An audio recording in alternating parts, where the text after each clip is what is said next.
So Ludum Dare 38 just got wrapped up and the review process has now started. If you don't know, Ludum Dare is a huge game development competition where you get 48 hours to create a game from scratch using only art and code you make yourself. As always, the theme was announced in the middle of the night, so when I woke up I was stoked to see that my favorite one had been selected. The theme was Small World. So I quickly pulled out the whiteboard and started sketching out ideas. I thought about making a 2D planet with changing terrain that the player would have to pass by and a city building game with way too little space to build on. I ended up scrapping both ideas, however I decided to stick with the theme of using a small planet as the game world. The player, controlling a red car, would then drive around the planet trying to avoid meteors, and to up the difficulty, the planet would get smaller and smaller over time. With this idea in mind, I created a to-do list, and finally it was time to boot up Unity. I quickly got some controls up and running, but for some reason I just couldn't get them to feel right. I tried a number of solutions but kept on getting either jittery movement, back collision, imprecise controls, weird camera movement, and the list went on. Finally, I ended up using a mix of rigid body gravity calculation and quaternion.rotate to apply input-driven rotation on top of that. Satisfied with the movement, I jumped into Blender to replace the default sphere with a smoother one. Creating the meteors went really quick. I'd already implemented gravity, and so it was just a matter of using random.onUnitSphere to spawn meteors at random points around the planet, and onCollisionEnner to place a crater where they hit. Also made the planet shrink over time. I then created a fur shader using a tutorial by Alan Ciccone and tweaked it to be used for grass. I generated a grass texture in Photoshop, played around with the lighting a bit, and added a gradient background. After that I did some post-processing, mainly the motion blur helped emphasize the action. I created some particle effects for the meteors. Being able to add noise to the particles made them look so much cooler. And finally, to finish the graphics overhaul, I modeled a quick crater in Blender. Happy with the look of the game so far, I went to bed at around 2 AM.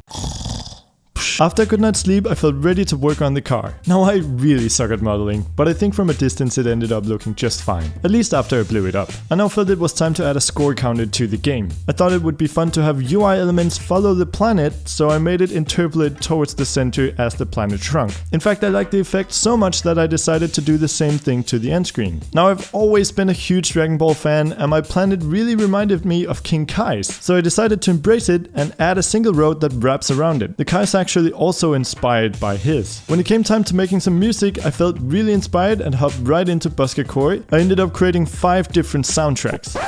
That's right, 5! I lost 2 of them because I accidentally hit the escape key. I mean seriously, why would that close it without warning? Why? The other 2 tracks just didn't fit the vibe of the game. They were too dark. So for the 5th one, I went for something simple and happy.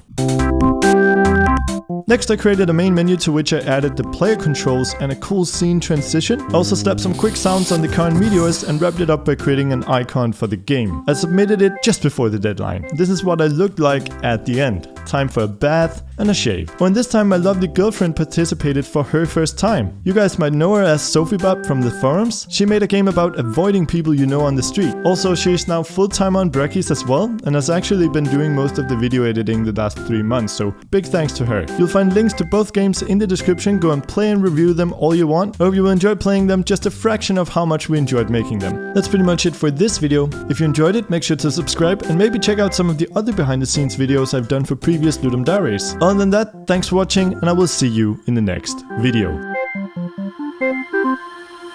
Thanks to all of the awesome Patreon supporters who donated in March, and a special thanks to Derek Heemskirk, Faisal Marify, James Kellhound, and Jason the Tito. If you want to support the channel and become a patron yourself, you can do so at patreon.com/Brackeys. Thanks a lot, guys.